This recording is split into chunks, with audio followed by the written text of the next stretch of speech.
just learned the best spell of all. What's that? Sleep. Hi, and welcome to my Alchemical Bromance. This is the first episode of our podcast. I'm Matt Anthony. I'm Joey Harrison. And I'm Eric Arneson.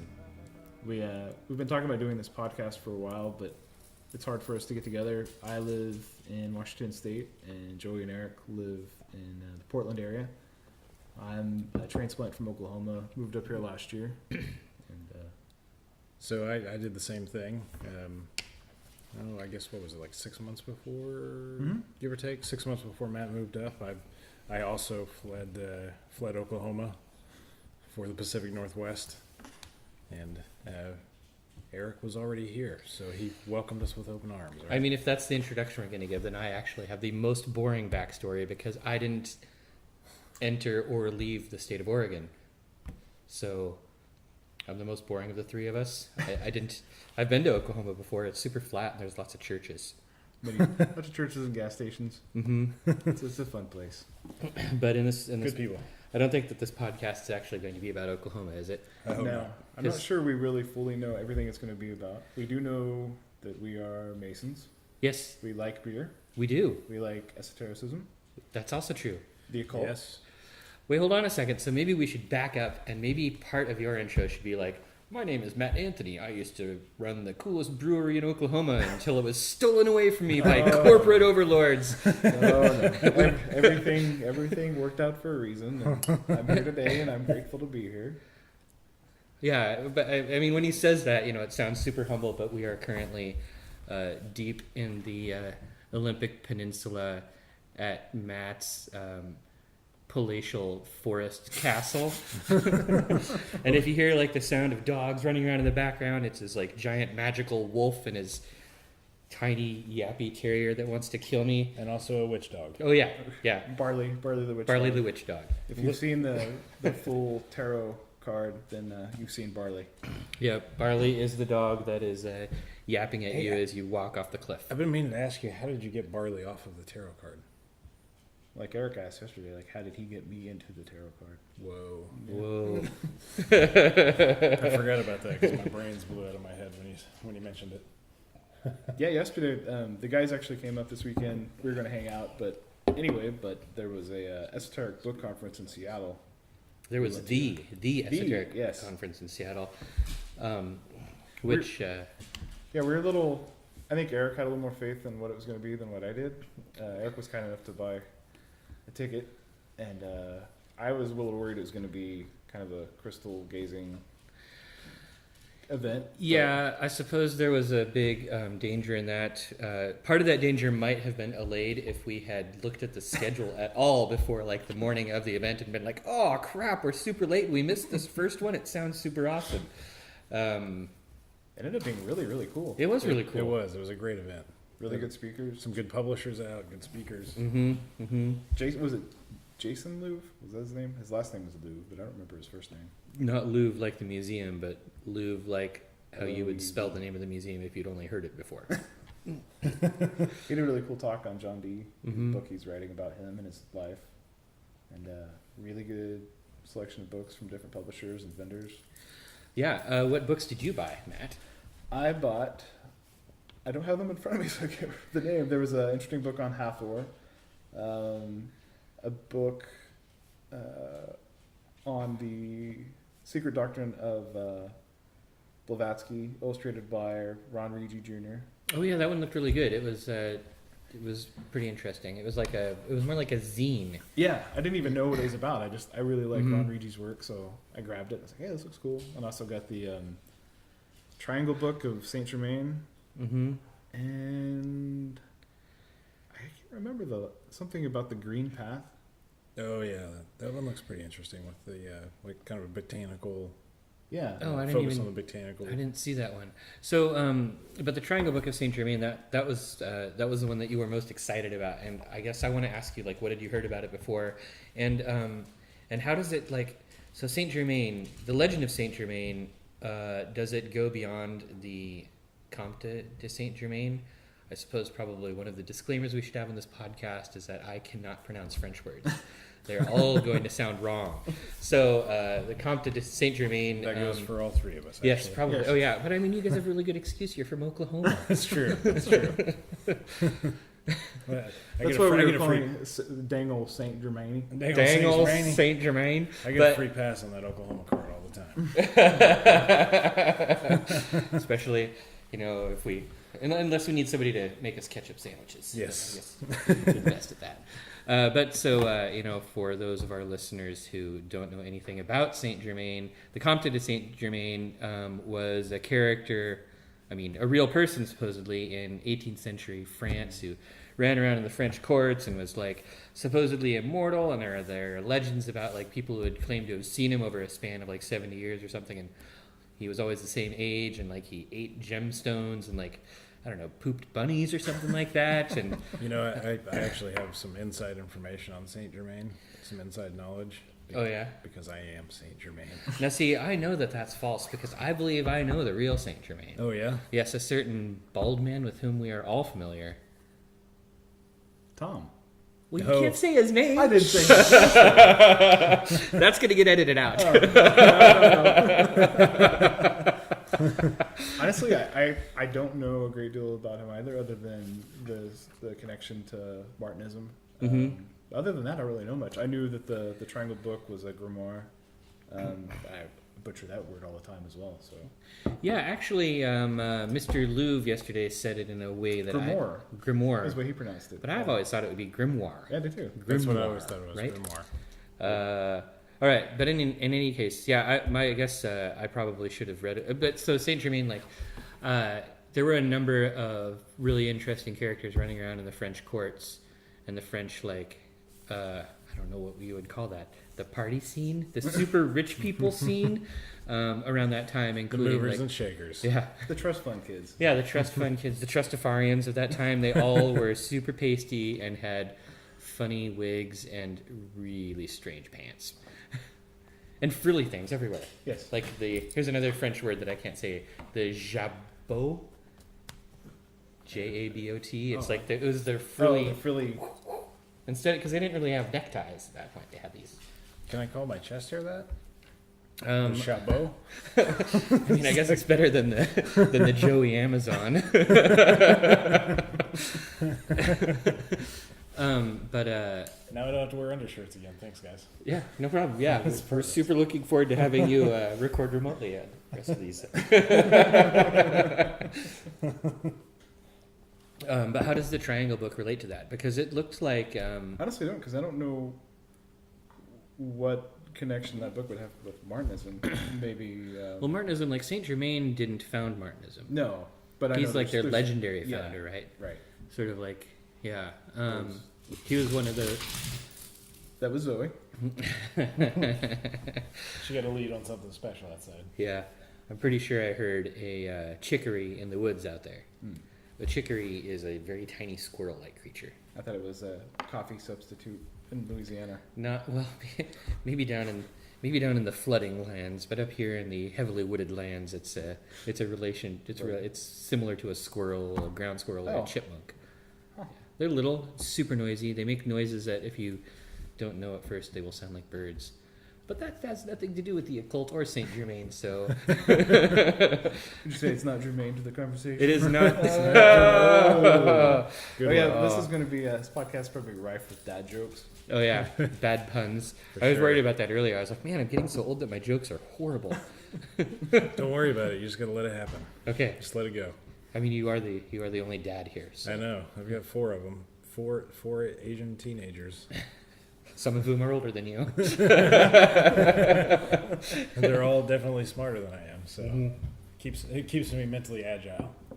And they don't put up with dad jokes. So you don't know the Triangle Book, it's not. Do you know when it was originally written? I do not. I honestly do not know much. Well, maybe about you should go get it out of the car. I think I will. You guys keep talking. All right, we're going to talk about sports.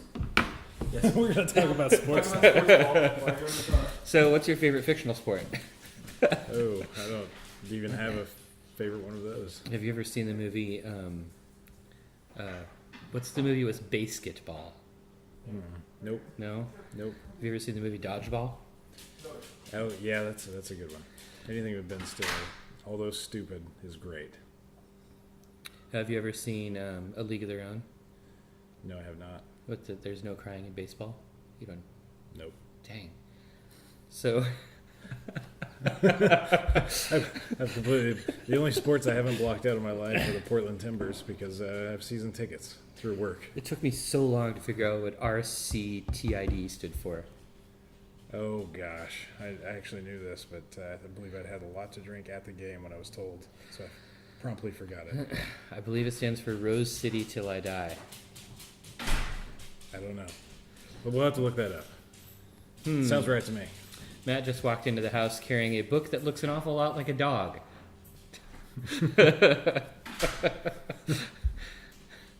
I'm going to go ahead and have a sip of his beer. Don't tell anybody. Why don't you open another one? Is that okay? All right. Yeah, I mean, there's a whole row of. There's an unlabeled beer that I think he wanted to share with you. Oh yeah, that's right. So we're still talking. This is going to be the no editing podcast too. Wait, what? We're not editing anything because we were No. just talking about. Oh no. Okay, so you have the Triangle book there in front of you, Mr. Anthony. Yes. Brother Matt. Edited and annotated by Nick Koss. But I do not. Wait, say believe- that with your hand over your mouth so that the people can hear. Oh, I'm sure they heard. No. Nick. Let's see. Does not give a date as to when it was originally written. Interesting. Not even like a little intro that says like. So I think we should probably describe the book first. It's a really interesting printing. It's a triangle. a triangle. It's And in the shape of a triangle. Yeah, and it's like a picture. Geez, I don't know how you even just how it's like a flip book, sort of like you flip it up like a notepad, and it's got a dragon and a funny little sigil. It's printed in 3 colors, which is kind of neat. Is it a Nokian?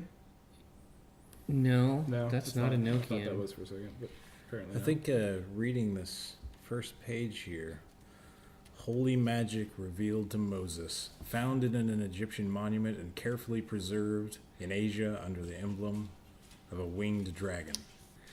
Well, I like that they added that detail because dragons without wings are pretty lame. They are. I mean, I think usually we call them either lizards or snakes, depending on if they got tails or legs and stuff or not. The point of the grimoire is to, let's see, it says, find things lost in the sea since the upheaval of the globe, discover mines of diamonds, gold, and silver in the bosom of the earth, and preserve health and prolong life to a century and beyond with the freshness of 50 years and the strength of that age. Why So not the it's strength kind of of 30 years?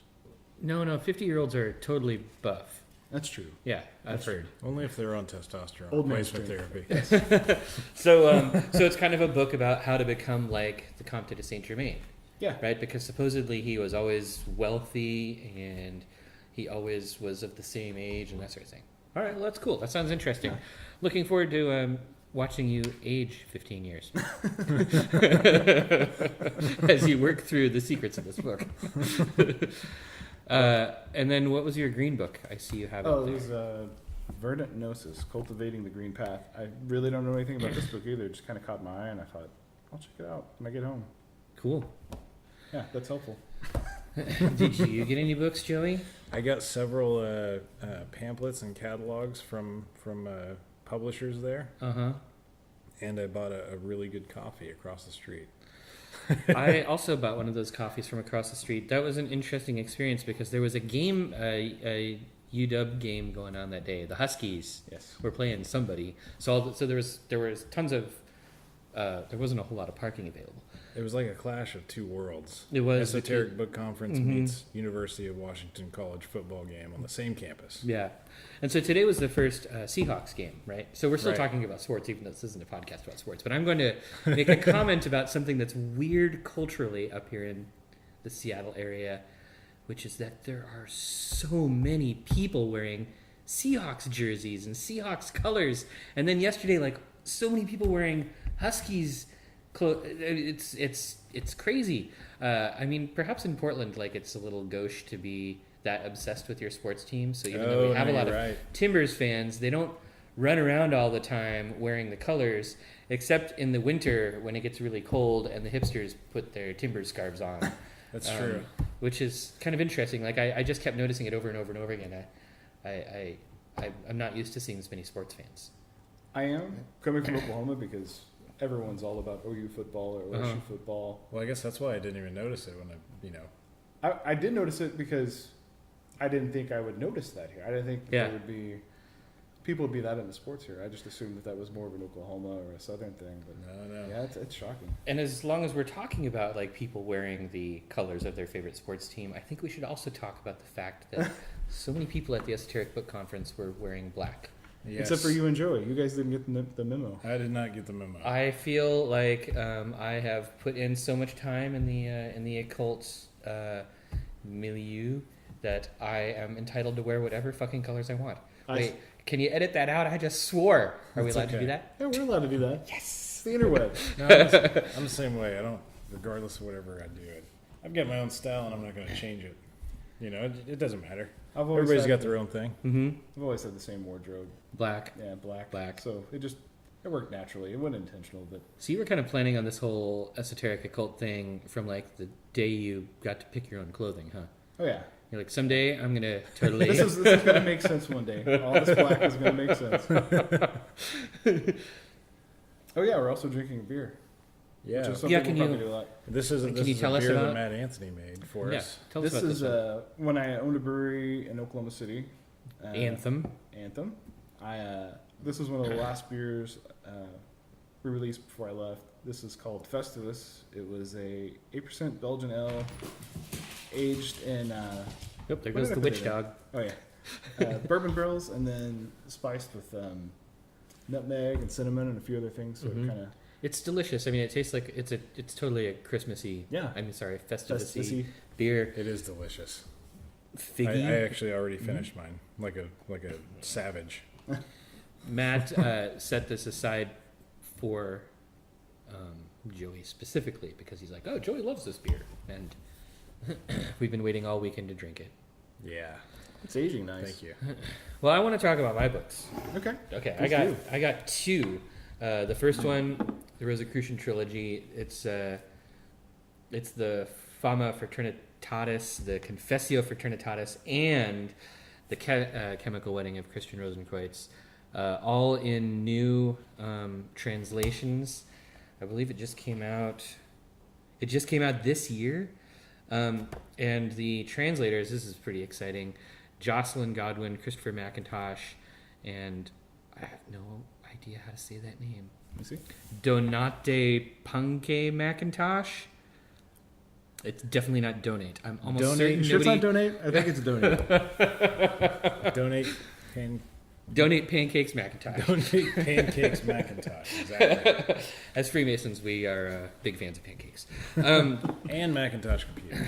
So the exciting thing about these is that thank you. Rosicrucians, for instance, are super big in the occult circles. And wait, you just gave us the rest of your beer. Yeah. Oh, thank you. Yeah. No problem. And Jocelyn Godwin is like one of the awesomest scholars of that era and that subject. You know, like so I'm pretty excited about reading this. And that's all I'm going to say about it because I think I'm going to write a book review about it.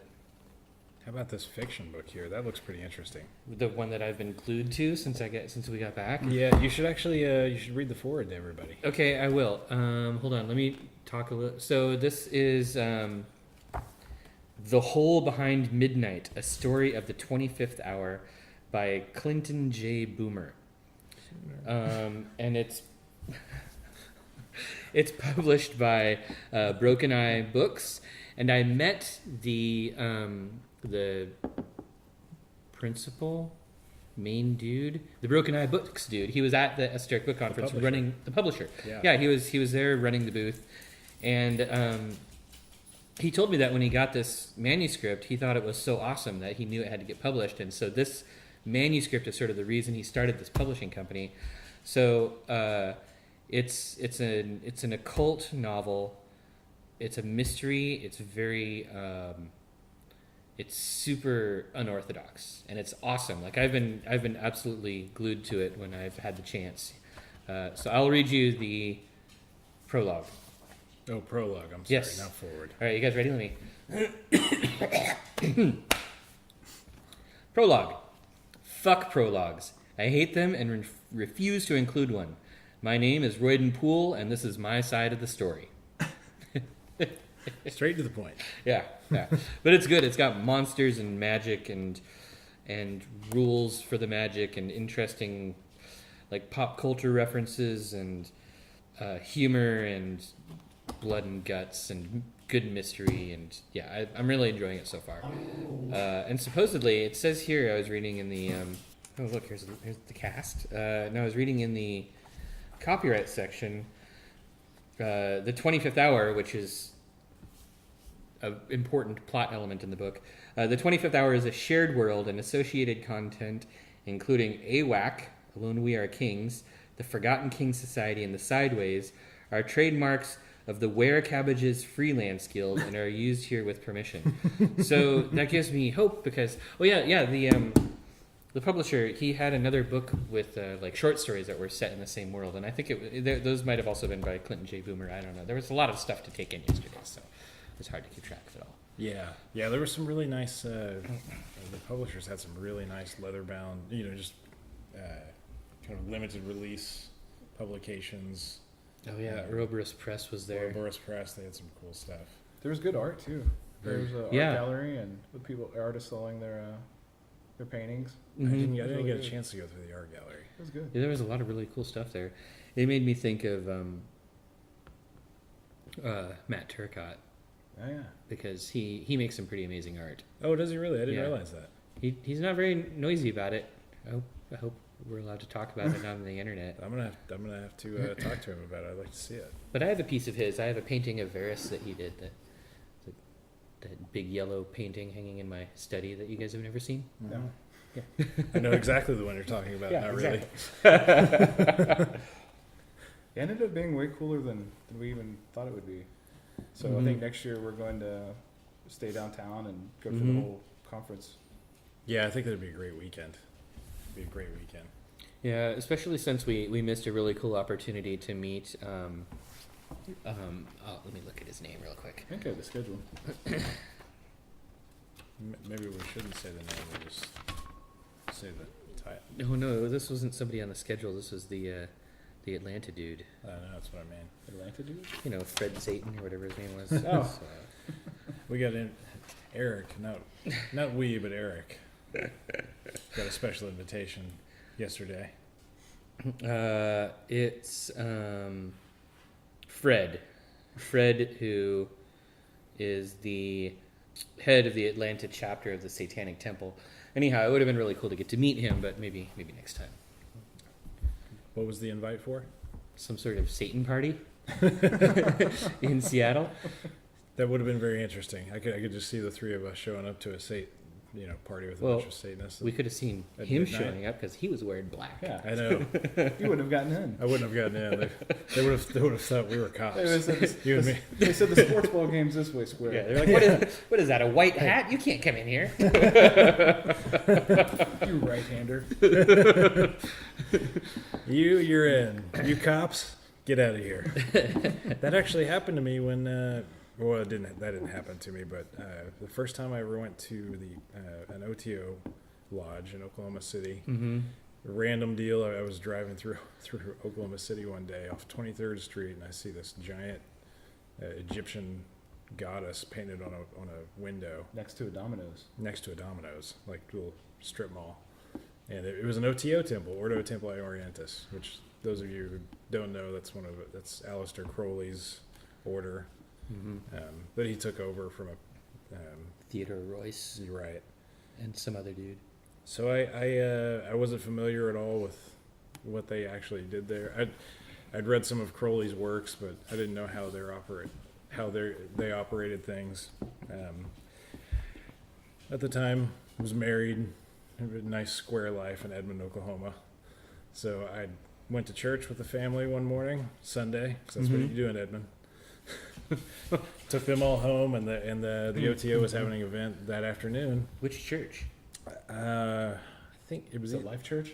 It was Life Church, or Wait, it what's was Life Church? Life Church is like it's a mega church in Oklahoma City, but they have campuses where, so the main church is in, It's the biggest church in the world, basically. yeah, it's in Edmond, but then scattered throughout Edmond and Oklahoma City and parts of Oklahoma, there are churches where they show up to watch the live stream of the other church. What? Yeah. Yeah, all over the world. All right, so sorry, back to your story. So I go to this. I go to one of their. What are they? It's a mass that they have in the afternoon. Oh, the Gnostic Mass. The Gnostic Mass. The So Ecclesiastica Gnostica Catholica. I'm thinking, well, it's a mass. I'll just go like I'm going to church. I don't know. So I show up in my suit. Was it black? Was it a black suit? It was a black suit, but I Okay, was well, that's dressed. It was very nice. Dressed very nice, and had a really nice car at the time. And pull up, and I mean, it was an OTO event. Everybody. It was kind of a lot of the people there, are like people that we interacted with over the weekend, just normal folks with black T-shirts, that type of thing. Mm-hmm. So a guy showing up in a suit was unusual, to say the least.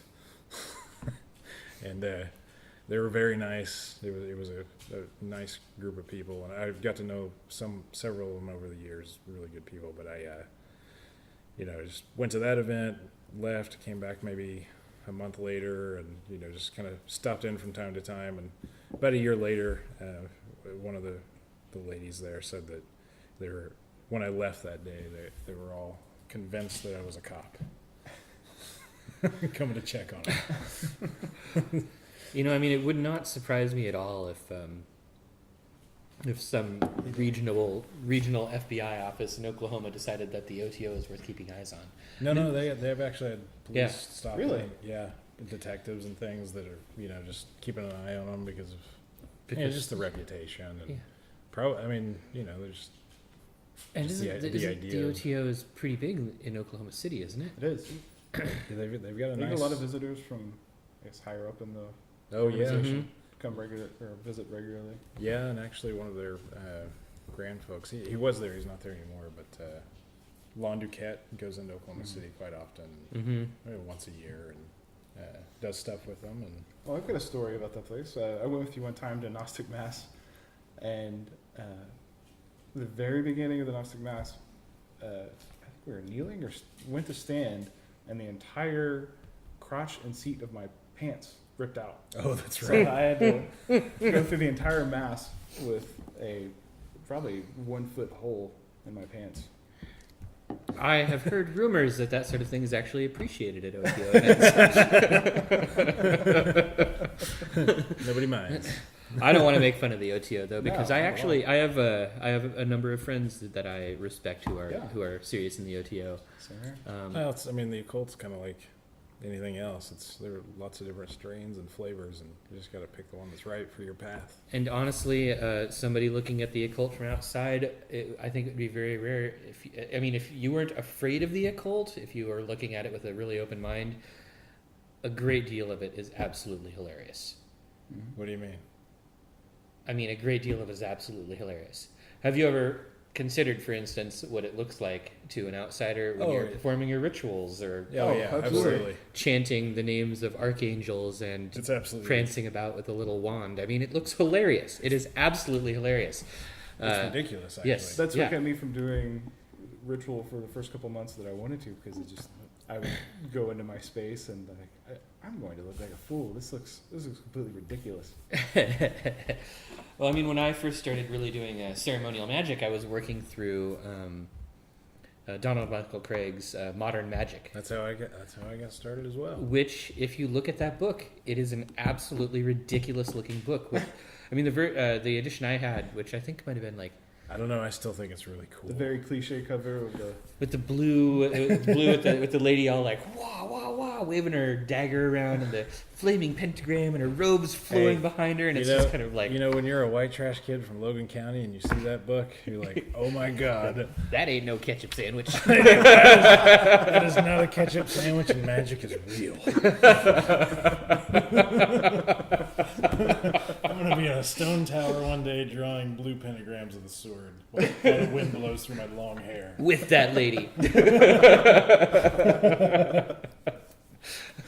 But I guess I started working through Donald Michael Craig's book probably in '99 or 2000, and I was married at the time, or at least about to be married at the time, and it was really sort of like, what do I do? Do I sit down with my wife and tell her that every morning I'm going to wake up an hour early and start chanting?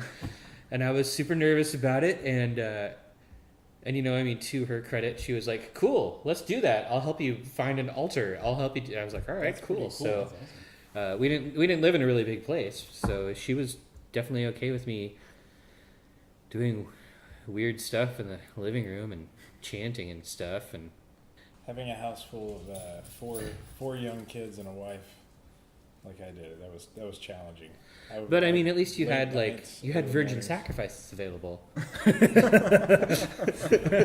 whereas the rest of us have to go down to the junior high and buy one. Should you need one?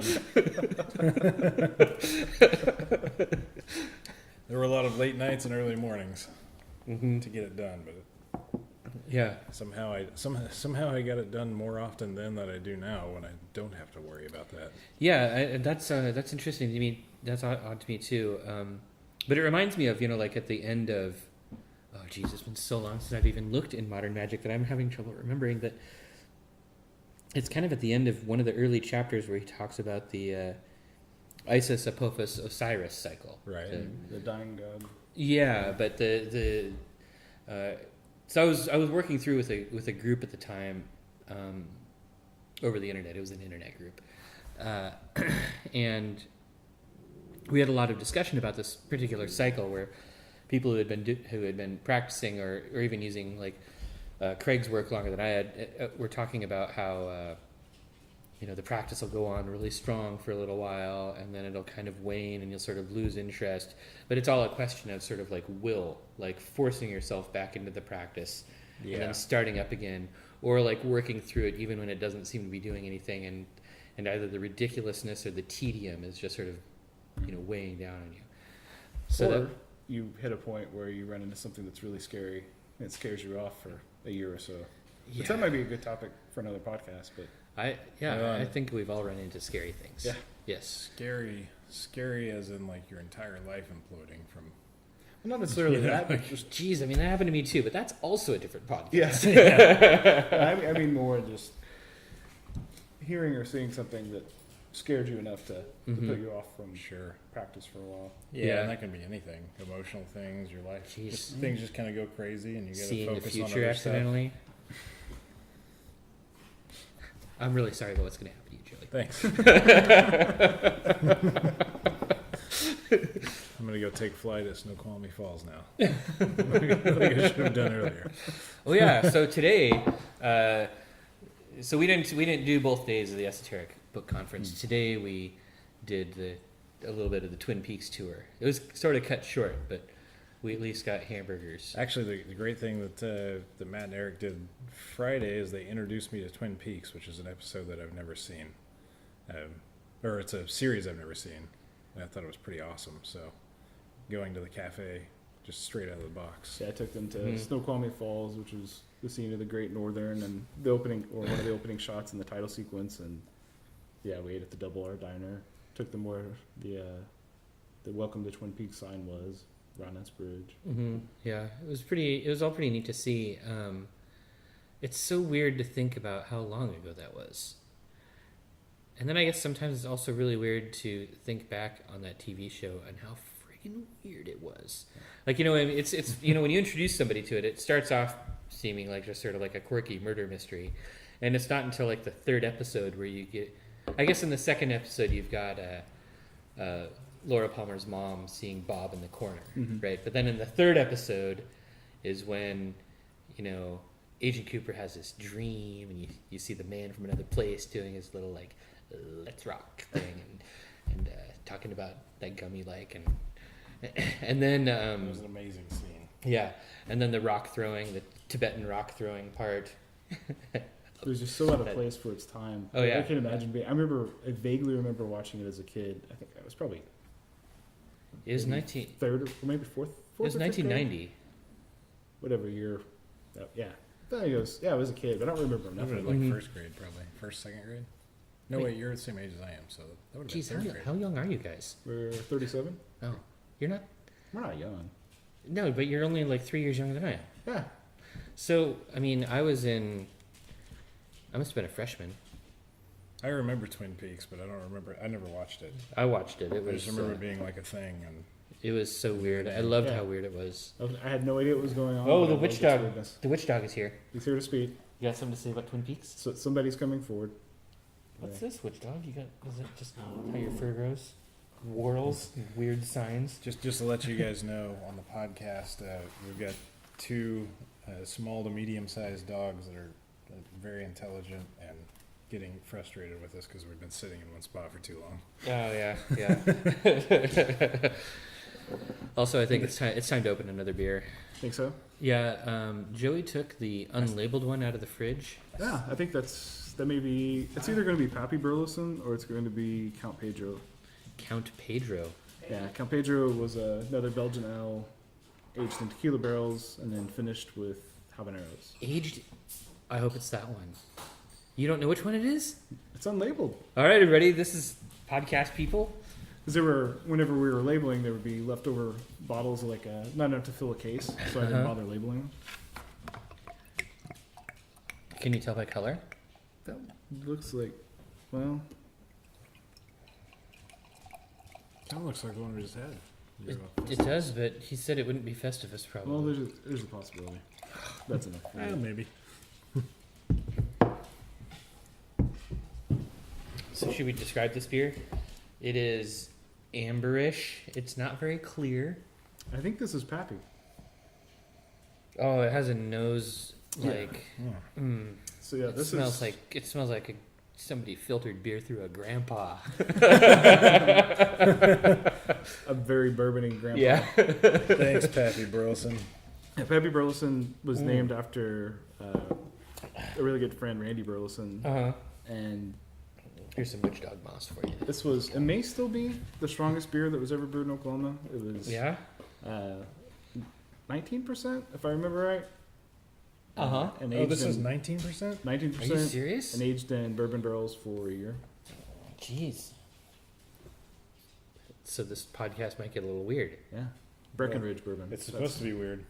So then, Matt, when you went to the OTO in Oklahoma City with Joey, was that your first introduction to them? It was. I knew very little about. You're welcome, OTO. America. Mm-hmm. You knew very little about them at that point? Yeah. No, also coming from masonry, and it could have just been masonry where we were, and there was kind of a unspoken rule. Everyone was pretty scared of anything related to Crowley, and if you wanted to be a good mason, you kept your distance. So what year did you become a mason? 2007. And did masons in Oklahoma at that point, like, they knew about Crowley? Oh yeah, Interesting. yeah. Some of the early conversations I had, because I had, I was kind of dipping my toes in all these subjects, Mm-hmm. and I brought up Crowley once, and a couple people said, let's talk sometime, but generally let's not talk about this stuff around other masons because it's kind of verboten. That's interesting. I waited until there were several nights of drinking at Old Chicago before dropping any names. Yeah. Because it just seemed like it wasn't. Really welcome. Yeah. So the thing that's really interesting about that, like the Oklahoma Mason experience and the Oregon Mason experience, have got to be completely different. Like the last time I looked at numbers in Oklahoma, there were like 65,000 Masons in the Grand Lodge of Oklahoma. And Oregon has about 8,000. That's it? Yeah. Oh, wow, really? Because it feels as Oklahoma Masonry is extremely active and really strong. And Mhm. it feels like Oregon Masonry is equally strong. You've only been to like 2 meetings. No, but No, it just just and just following people online. Oh, yeah. It just seems like Well, except that you're hearing the voices of a very small number of Masons, right? That's true. they're and they're also kind of a lot of them concentrated. they're mostly concentrated in the Portland area. Yeah.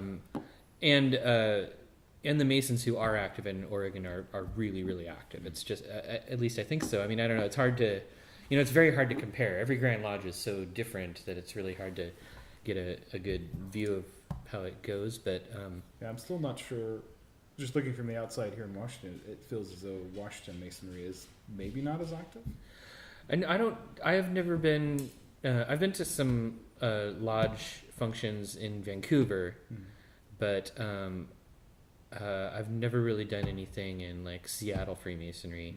What was the lodge that we saw yesterday in the Seattle Oh, by area? Fremont. I can't remember the name of the lodge, but it's in Fremont. In Seattle. Troll Lodge. No, Troll Lodge, yeah. that's Yeah. in Fremont by the giant statue of Lenin. Oh yeah, Lenin Lodge. It looks like a really cool lodge. I've got a giant mural painted Yeah. by the side. That mural was very nice. Honestly, And I that was haven't really had an close to where University Lodge is also. Like I told you, I went to University Lodge not during a meeting, but to see Andrew Hammer talk once. But a lot of the Seattle Masons like come down to events at my lodge, and I get the feeling that Freemasonry in Washington is different, but it's hard to put your finger on. It's just. Yeah. So I've only had the chance to visit one lodge Mhm. so far, and it was in Tacoma. That name completely escapes me. Is it Tacoma Lodge? No, there's quite a few lodges in Tacoma, but Oh. I don't remember the name of it. The brothers were really nice. It wasn't Crucible though, you don't think? It may have been, but I honestly can't remember.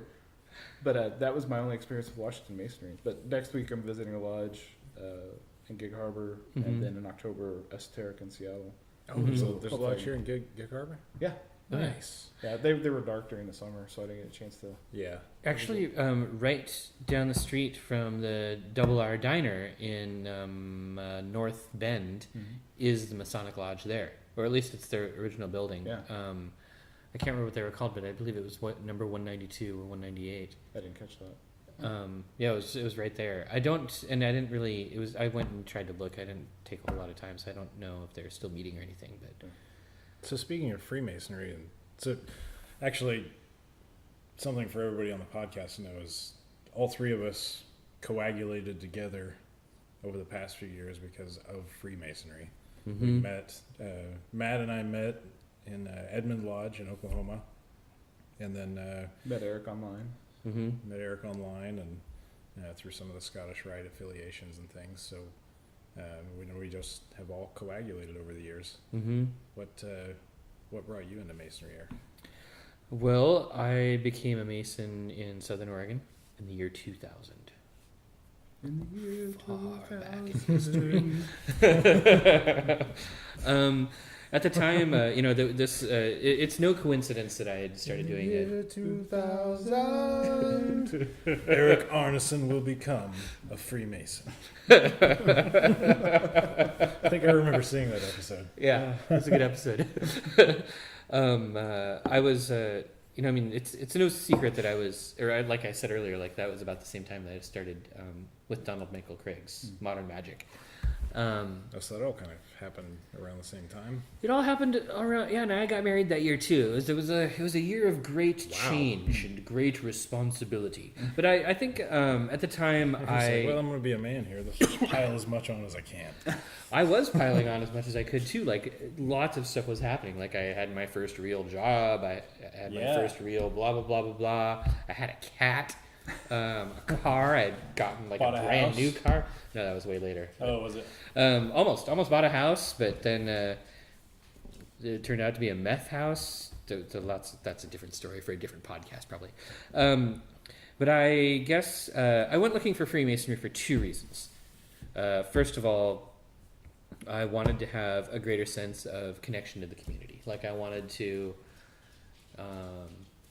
I was a very, I don't know if I still am, but I was a very reclusive, antisocial youth, and I didn't feel like I got along well with people. I spent a couple years after dropping out of college being sort of like reclusive and sitting at home and, you know, not being involved in the world. And I guess part of me was sort of like, you know, I should get out there. I should like get involved in the community. I should do something that's like not just involving me and my computers and my 56K baud modem, and I should, you know, like get out. And then the other part of me, after, you know, studying ceremonial magic and studying, I don't know if Donald Michael Craig talks about it very much, but of course that wasn't the only book I was reading. There were all sorts of stuff, and all of it was, you know, all of that stuff is really sort of centered around like a self-initiating Golden Dawn tradition, but it's also always kind of apologetic. Like, you know, gee, it sure would be cool if you could get a real initiation, but since you can't, here's how you hack it without one. Yeah, but it always kind of makes you feel like, true. what did I do? I missed everything by like a century. I live in a small town. There's no Golden Dawn temples around here. There's nothing even similar to Golden Dawn. We were in the same boat. Yeah, so I thought maybe Freemasonry could offer me an initiatic experience that would be similar to the initiatic experience you get through the Golden Dawn. That sound was Zoe, the smallest of the dogs, Leaping 4 feet into the air. So yeah, I went to Ashland Lodge 23 and number 23 in Ashland, Oregon, Grand Lodge of Ancient Free and Accepted Masons of Oregon. Originally chartered in something like 1869, I think. It's an old lodge. They built the first brick building in Ashland, Oregon. Oh wow, really? Yeah, Ashland burned in like the 1870s, and they had to rebuild it. And the Freemasons built the first brick building. Of course, probably none of the Freemasons actually worked on it because speculative Masons don't know shit about rocks. Back then they did.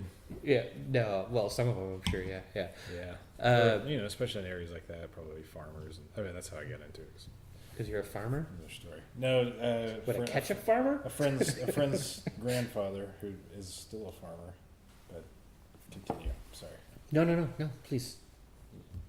Oh, well, I mean, I You've guess got a I story will. to finish, my Oh, friend. yeah, okay, so when I got to Freemasonry in the year 2000, do you guys want to sing that again? Year 2000. Can you do an auto tone on that to edit? So when I got to Freemasonry, when I got to Ashland Lodge, I was pretty quickly convinced that there was nothing really strongly esoteric and certainly nothing occult going on in that lodge, right? Like, it was very much a social lodge. But what completely blew me away was how incredibly open and welcoming and accepting they were. Like, they just brought me in. They're like, come and have some coffee and donuts. It was a Thursday morning. Come and have some coffee and donuts. Come and talk to us. They were not only open about sharing like their own opinions and beliefs about stuff, but they wanted to hear what I had to say, and they were not judging me about any of it. And you know, I mean, this is for those of you who don't know Ashland, Oregon. Ashland, Oregon is a small town in Southern Oregon. It's a college town, so it's got this sharp divide between like young, hyper liberal hippie types and old, hyper conservative, like old hyper conservative Christians, right? So you know, and I was young, and like the impression you get or the expectation you have is that you're going to be like shut down by these conservative old men who are like, no, you're wrong and you're an idiot. So I mean, I knew that I guess I probably did not know at that time how much of a wrong idiot I was, but I totally was expecting to just run into opposition constantly, and instead it was men of a generation or two ahead of me, probably 2 generations ahead of me, sharing their experience of the world and totally being like, oh, it's interesting hearing what you have to say. Now let's do it. And I made friends through that lot. Like, I was totally like, I was blown away. I was like, I want to be a member of this. I don't know who these guys are. I don't know what the heck this is about, but I've never had anybody actually want me to be around in this way. Yeah. Anybody different want me to be around. You know, like hanging out with people who are just like you is super easy, but hanging out with people who are not like you. Well, that's the thing. Yeah. It's completely different age groups and backgrounds and beliefs. It's a safe meeting ground. It was amazing. I was blown away by it. I remember my my mentor, the man who brought me into the lodge and then taught me all the memory work to bring me through the degrees. He was a really old guy then, and I always had this impression that he's super conservative. He always seems super conservative and very kind of like by the books and stuff. I remember we were sitting outside the lodge waiting. I'm trying to remember exactly. I think we might have been waiting for them to open the lodge for me to do my fellowcraft degree. And we were talking about, somehow we came around to the subject of marijuana legalization. This is in the year 2000. And he's like, yeah, I don't really understand why marijuana is illegal. I think we should just sort of legalize all the drugs. I just remember thinking, like, wait a minute, there's an old guy who thinks this? This is super weird. Congratulations. Absolutely unlike Oklahoma. No, for the most part. Matt and I had to work pretty hard. We found a good group of older guys and younger guys. So what about you, Joey? What was your coming into Freemasonry experience? I got into the Donald Michael Craig stuff, modern magic, and ceremonial stuff when I was like around 13 or 14. What? Was that out then? Yeah. Oh. And so I was just, I was out in the woods doing my own thing, and I was reading about Crowley, and I actually visited. So I lived in Oklahoma. My dad lived in Astoria, Oregon at the time. We've got a lot of family here in the Pacific Northwest.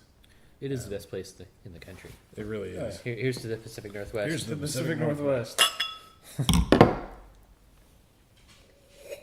So I would come visit my grandparents and my dad, and I'd inevitably end up doing some odd job for a neighbor or whatever, and get a little bit of cash. And whatever cash I had, I would go to this little bookstore in Astoria, and I would buy every occult book I could find.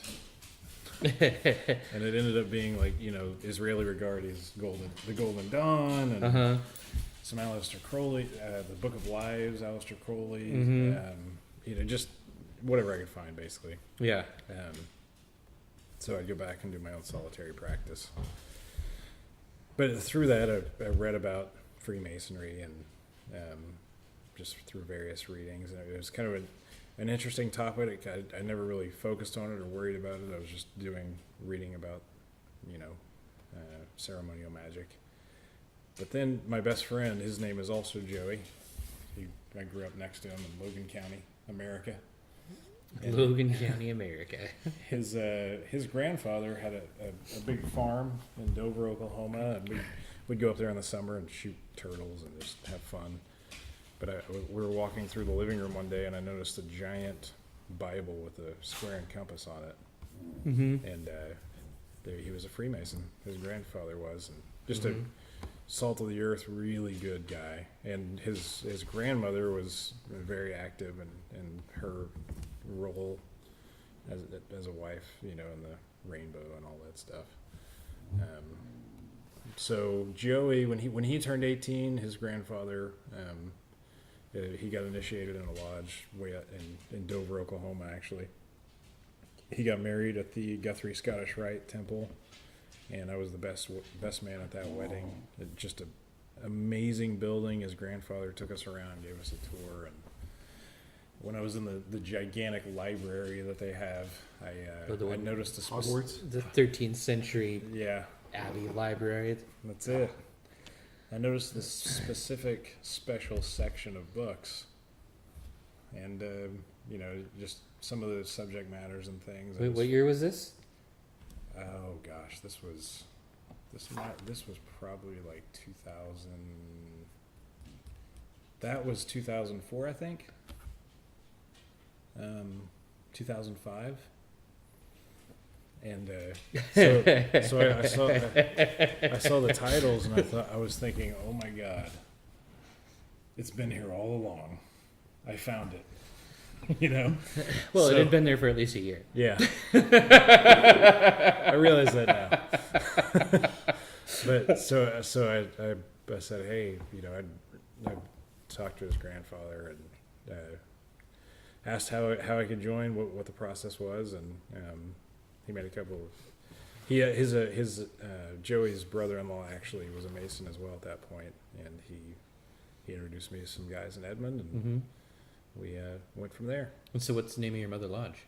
It's Edmond Lodge number 37. 37. Cool. Actually joined. I'm kind of a bad Mason, actually. I joined, was initiated, and then started the lectures, but I kind of bailed out on it for a year or so, and then I just, You're waiting for the rest of us to show up. yeah, and that's what happened. Like I went back to, finally I was like, yeah, if there's something there, I gotta at least finish what I started. It didn't seem like what I was after was there when I started. Yeah. So I went away, and then I came back and just, had the resolve that I needed to at least go through the degrees, finish up, and if it was there, it was there. If not, then at least I finished it, and I knew. And when I came back, everybody else, Matt and Josh and everybody else, our whole crew that we know of and who are probably going to be listening to this, The only ones. You know who you are. You're the only ones listening to this podcast. Thank you. Yeah. Thank you, Oklahoma Masons. They were all there. We coagulated, and it's been magic ever since. So then you joined after he did. I'm did. sorry, Matt. You joined after Joey did, right? I did. What year was that? It was 2007. It was. So wait, you said you were in 2007, were you? Or you were in 2004? Well, that was like when the seed happened. I think. I think I was. 2006, maybe. Yeah, I think it was like the year before. I was initiated, but by the time I came back, it was. I think you might have already been a master, maybe. No, I think I was only an EA or a fellowcraft. Well, it was a short period. But that's right. No, you were in Edmonton also? Edmond, yes. Jason. Well, I didn't live in Edmond, but Wait, is there an Edmonton? no, That might be in Canada. Canada. Yeah. Yeah, that's right. Because Jason Marshall and I, we were learning together, and we went through we finished out around the same time. Oh, then I would have already been a master. Yeah. Oh, really? Okay. Master Mason. Anyway, it was all about the same time. So what drew you in? Here, have a little bit more beer. Oh no, I shouldn't. Thank you. Token amount. Oh no, thank you. I'm driving. It had always been something that kind of interested me. Amy, my wife's grandfather was actually Grandmaster for the state of Oklahoma in 76 or 77, I believe. What? Really? Yeah. And when he passed away in 2006, I believe that's right, he had a huge Masonic service. Not only at the church, but also graveside. And there were easily over 100 men that had driven from all over the state for his funeral and the service they gave. And it was all from memory, which blew my mind. That these men would take the time to learn something and memorize it that lengthy, and then to show up and drive from all over the state for this man's funeral. Like, what's the connection there? There's going to be something really special and unique. And so that impressed me quite a bit. And then over the next year, I was going through some pretty serious personal changes. I was turning 27, and I hear a lot of people go through kind of a bit of a identity crisis at that age. And When you say "I hear," are you like referring to the concept of the Saturn return? No. No? No. Oh, do you know about the Saturn No, return? I don't. Oh. Okay, yeah. So Saturn takes something like 27 or 28 years to return to make 1 year. One Saturn year is about 27 or 28 years. So in order to return to the same place that it was when you were born, it takes right around that time. So most people, so the theory is that people go through drastic, incredible life changes between the years of like 27 and 30 because of the ponderous, onerous influence of Saturn lumbering like some sort of giant evil monster through your stars.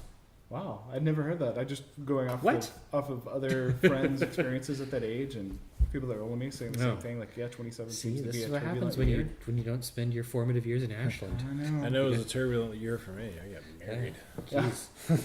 No, I was beginning to question the faith I was given growing up, and Which was Baha'i. no, Oh, Scientology? oh,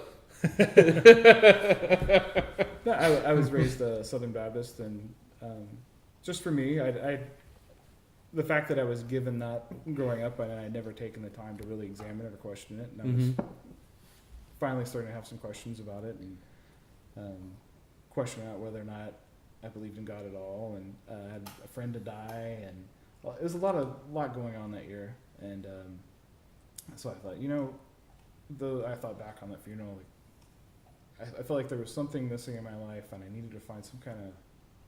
I didn't really know what I was looking for. mm-hmm. I just knew I was looking for For s- something more than working till 5 every day, coming home, sitting on the couch watching TV. There had to be more to life. There was something missing. Oh, so now that you've discovered that you're wrong, how does life feel? There is more to life. Yeah. You just need to get your ass into church, Yeah. boy. Quit reading so many books. Yeah, reading is Read bad one for book you. that matters. So I thought, I'll look into that. I'll actually give it a go. And I was still under the impression for some reason that you had to be invited in to become a Mason. I didn't realize. Oh no, you just go get a petition. That's actually kind of a funny, like when you say that you were under the impression for some reason, like almost everybody seems to be under that impression. Yeah, I don't it know is, yeah. where it comes Well, because from. my father-in-law is a Mason, I thought, oh, he must not like me. He's never Yeah. invited me. Yeah, he's never. I didn't realize. Oh no, I have to be the one to ask. So, just in random conversation with one of my really good friends, Brian Westmoreland, I said, I'm looking at becoming a Mason. He said, funny story. I haven't told anybody because I thought they'd be weirded out, but I actually became a Mason a few months ago. Wow. Good work, Brian. No kidding. I said, I said, yeah. I said I was thinking about petitioning this lodge here in Oklahoma City. He goes, well, you can do that, but I've joined this one in Edmond. If you'd like to come up there, like, come check it out. Like, come visit us for dinner one night before lodge and see what you think about the guys. And Also, another funny story about Brian. Him and his wife lived in Portland, Oregon for a while, up here in the Pacific Northwest. They did. I forgot about that. She's from Portland, correct? yeah, somewhere in Southern Oregon. Okay. Oh, really? Do I know her? Maybe. I'm not sure. We need to get him out here. Yeah. Anyway, continue. Brian, if you're listening to this, He's not. You're next. you're next. So I went to dinner a couple times, and I felt like this was something I really wanted to pursue. So I asked for a petition, and was initiated in the it was like a Saturday group initiation where they they did like 5 entered apprentice degrees in one day, and like all this thing is pretty life changing, pretty profound, and learned my lecture questions and answers that week. Mm-hmm. Turned in the following week, Fellowcraft. So basically, within a month, they got a dispensation or I forget what it's called, allowance from the Grand Lodge to let me advance because I think you normally have to wait a month or 3 months between. Anyway, yeah. So I did it all in a month. Went through really fast. Yeah.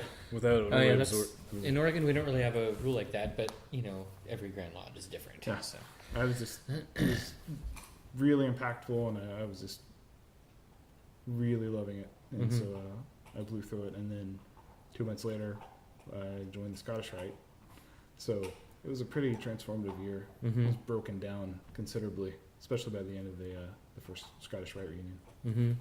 Yeah. Yeah. But it was a weird coincidence that because Edmund Lodge was full of mostly older guys. Yeah. Really good, really great older guys, but there were no men from the baby boomer generation. It was just them, and then a group of all of us, right? Almost, I think the exact same age. Mm-hmm. Yeah. Came in the same year. We didn't know each other. It was really odd. It was odd. Hmm. It was odd, but it was perfect. Yeah. I had a similar experience in Ashland Lodge though. When I joined, there was nobody my age who was in the lodge, or if there had been, they were gone or weren't coming to meetings. And then during the few years that followed, there was kind of a string of guys who were younger who started joining. I don't know that very many of them stuck around, but we did eventually. So we did eventually get like a study group started. Probably my favorite early Mason story is that in the year 2000. 2001. Can you guys sing about 2001? In 2001 or 2002, I learned that Jay Kinney was a Freemason. And he had become a Freemason the year before I did. For those of you who are listening at home or in your car or perhaps on some public transportation. Or in the future, and you're listening from the Hyperloop. Oh, yeah. The Hyperloop. I forgot about that thing. Jay Kinney, what had he written at the time? He'd written a book with Richard Smalley called, I want to say it was called Inner Wisdom, but it might have been the earlier one that was like Wisdom of the West. Or anyhow, the thing is, like, Jay Kinney and Richard Smalley together. No, yeah, because I actually just got that book. It's yeah, but they'd worked on Gnosis magazine, which was this incredible magazine. The Western Mysteries. The Western Mysteries. That's what the book was called. Hidden Wisdom: A Guide to the Western Inner Traditions by Richard Smalley and Jay Kinney. Yes. So these two dudes. Which, by the way, I've been a terrible book club member on that. I have as well. What book club? Oh, it's what is this? There's a book club? No, a group of us. Oh, okay. Our guys from Oklahoma. Put that together. It's an app that pulls all your book stuff together. We should have like a whole podcast episode about that, perhaps. Yeah. Anyway, basically it's an app where you put all your books together that you're reading, and you can have like a little sub. It's kind of like a subreddit where you have a book club to talk about the different chapters and stuff. I didn't even know that this existed. Yeah, it's. Maybe we should make one that's tied to our podcast, and you could just never do anything with it. Yeah, that's exactly what's going to happen. For those of you listening at home, Joey just learned how to read. A good friend of mine once said, Joey ain't much for book learning. Great at ketchup sandwiches, though. But he didn't know what he was talking about, because I read more than he does. Yeah, so anyhow, Jay Kinney, along with Richard Smalley, they published this magazine called Gnosis from 1985 to 1999. And it was great. It was all about Western esoteric traditions and spiritual traditions and stuff, like this amazing magazine. And I'd read a few issues of it. And then somehow, maybe through like an online article or something like that, I learned that Jay Kinney was a Freemason. So I got a hold of him, and I said, by email back in the old days, it was not delivered over UUCP, but actual like real email. You don't. No. Oh, okay. Well, No idea. But and I asked him if he'd like to come up to Ashland Lodge and speak, and he wrote back. It's like, yeah, I've never done any speaking before. I've never done public speak. I don't know what Yeah, what do you want me to talk about? And so I don't remember exactly how many emails we exchanged, but he came up, and I still remember this topic. The topic was, is Freemasonry afraid of its own shadow? Which I believe he eventually turned into a great article, which was published either in Philalethes or Ahiman or something of that nature, which was about a lot of the stuff we've just been talking about how Freemasonry sort of refuses to look at the esoteric and inner traditions of the West that it has not only influenced but also spawned. Like Freemasonry itself may not be super occult and super like dark and mysterious and filled with ancient magical secrets, but the number of groups and traditions that have spun off of it is kind of staggering and I don't know, kind of uncountable even. So his talk was about that. He came up, he donated a full set of Gnosis magazine to Ashland Lodge, which is still in their library, locked up, in case you're getting any ideas out there on the internet. And it was such an awesome experience. Like Jay and his wife Dixie came up and hung out with my wife and I in Ashland, and then he did the lecture. It was well received. It was pretty awesome, and that might have, yeah, that must have been 2001. It must have been, I don't know, a long time ago. In a land far, far away. I do not remember how I started that story. How about them Seahawks? Oh man, the last time I looked, they were up 3-0 over the Dolphins. And that Seahawks game, along with Matt's homework, is why we're not recording from Valhall Brewing, isn't it? Yeah, that's what we were going to do. We were going to take the ferry back across the Sound and post up at Valhall and do the podcast there. It's all right. We got the rest of our lives. The bottom of this beer is super yeasty. Yeah. This is a cool thing for us to do, because not only are we reaching out to people we know and people we don't know, but kind of rehashing and getting the story out of us is probably a great thing to do. Yeah. Because you don't really think about this stuff. You're just like moving on with life and working And part of it too, I think for me and you in particular, where we came from, I don't think we would have, if we were still living where we lived, I don't think we would feel quite as comfortable having these conversations. No, definitely not. Publicly. Definitely not. But we feel like we're in a different space now, and I mean, I a little still more free feel to have these conversations.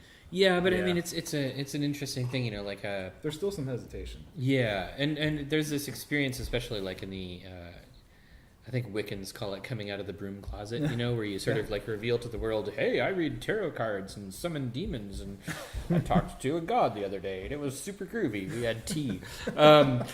There's this sort of, it's hard to do. Like, I mean, when I lived in Southern Oregon, I hated for people to find out that I was a practitioner of the occult. Like, it was...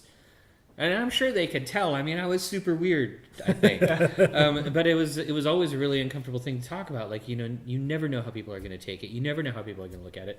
I mean, you've got this problem where on like every side, nobody's going to take you very seriously. Mm-hmm. Like the Christians are going to think you're studying Satan. The atheists are going to think that you're like twice as wacky as the Christians. And then I'm sure there's a third category, but not in Southern Oregon. But it's difficult. Like, you don't really want that stuff to get out, and like moving to Portland changed that so much. Like moving to Portland was like land of the free. There is no way to be the weirdest person in the room in Portland. No, I'm sure there's some people out there are doing it just fine, but like for me, like it was just like, oh yeah, I'm super relaxed about this. That's what's amazing. I've had some conversations with random people there, and it's just like you can say whatever. It doesn't matter. They're just Not that we want to encourage anybody to move there, because the real estate market's fucked up. Rental prices are going up. The weird people are leaving. So I don't know what's gonna. It's same not, with Washington. Yeah. Just move to California. Yeah. Move to California. Southern California. This place is. It's like living in hell. Terrible views. Actually, perhaps what we should instead encourage people to do is like stay where you are, be open-minded, and encourage people around you to be open-minded. And and if a couple of you have to get burned at the stake in order to make Podunk, Wisconsin, a little bit more open-minded, then that's just how it's going to have to be. Well, Matt and I were talking about this earlier on the ride back, just enjoying the views and everything, but. I left Edmond, Oklahoma, just as some really cool things were happening, and Oklahoma City, some cool things. You're talking about fracking? No, tail end of fracking. Uh-huh. Fracking kind of like built up this paper plastic economy. Mm-hmm. People have made a lot of money, but a lot of that's crumbled. The market's down, and it seems like, at least from a distance, it seems like there are a lot of grassroots things going on. There's a lot of arts cropping up, some filmmaking going on, people opening up their own restaurants, and now that the alcohol laws have changed, I don't know. I just really think it's just going to transform the land. Just more of a focus on the local craft scene rather than bringing in Chili's, and there's still going to be that. But do you think? I left Edmond just as it was starting to get a little bit. Yeah. Do you think that there's a connection between Us leaving and it getting better there. Probably. We were so judgmental over there. It was actually putting a damper on the entire No, I was going to state. say, do you think that there's a connection between focusing on what, on sort of like the skillfulness and resourcefulness of the locals, and the open-mindedness of people? Like, are people more willing to accept folks for being who they are if they know that, for instance, you can make awesome beer, or you can, weave a basket underwater, or you can can your own tomatoes or whatever? They're more likely to be like, oh yeah, they do a little bit of witchy stuff on the side. That's cool. Yeah. We don't care that they don't come to church. Their canned tomatoes are fucking incredible. Yeah, he's a little weird, but he makes the best canned tomatoes. I mean, do you think that that's the case? Oh yeah, absolutely. Yeah. I mean, but if you can It contribute was to easier your for me community, being weird in Oklahoma as a brewer Mhm. than it would have been if I wasn't a brewer. you really came out of your shell as a brewer. Do you call him coming out of his No, shell? I think it was moving He here. was so grumpy. He didn't come No. out of his shell until he Yeah. got out of Oklahoma. You came out of your shell in an indirect way with your artwork and with. I think because I had to, because I always had to be on when I had the brewery, doing events, being on TV, and I guess you came out of things your like shell that. with me though. Well, Yeah. you're just the people you're close to. Do you guys need a moment alone? Yes. Okay. I'm going to give you a moment alone. I'll be back. Just us and the recording device. No, I think the coming out of the shell was mostly moving up here. It sure helps. Definitely.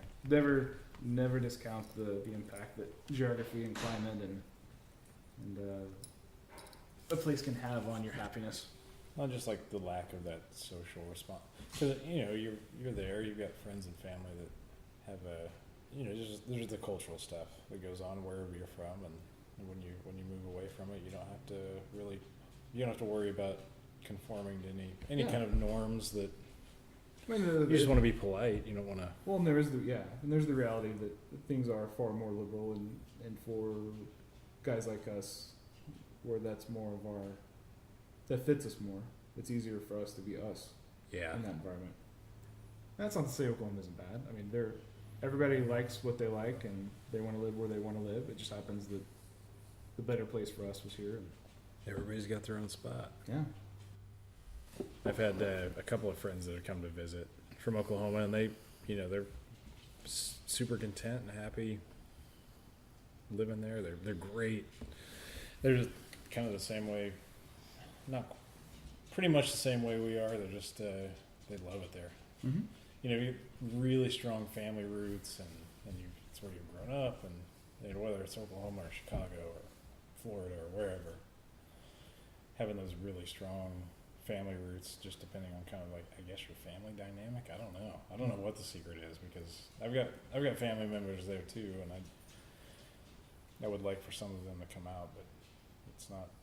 I don't know. We didn't really grow up as super close, I guess. Just go ahead and edit that out. So, we've been going for about an hour and a half, so we should probably wrap it up. well, you don't say an hour and a half because you're going to edit it, and it's going to be shorter than that. We've been talking for a while, and we've been discussing this in secret languages using hand signals and Morse code, and have decided that it's about time to wrap up the podcast. So as we're discussing all these topics, whether it's the Western esoteric tradition or some of the Buddhist, because we've all experimented with lots of different things, as our audience has. This is just a podcast about our journey.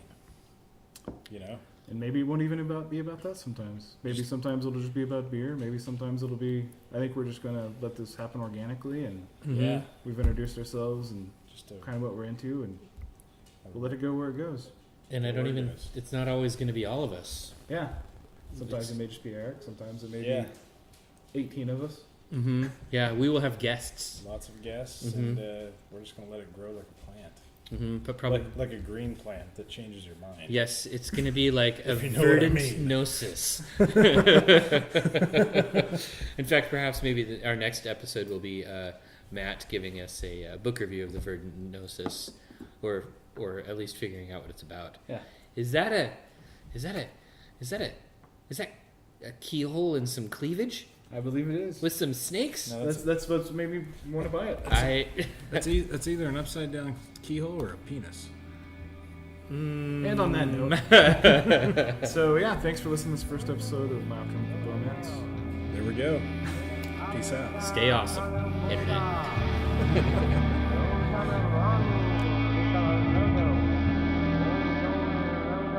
Roll down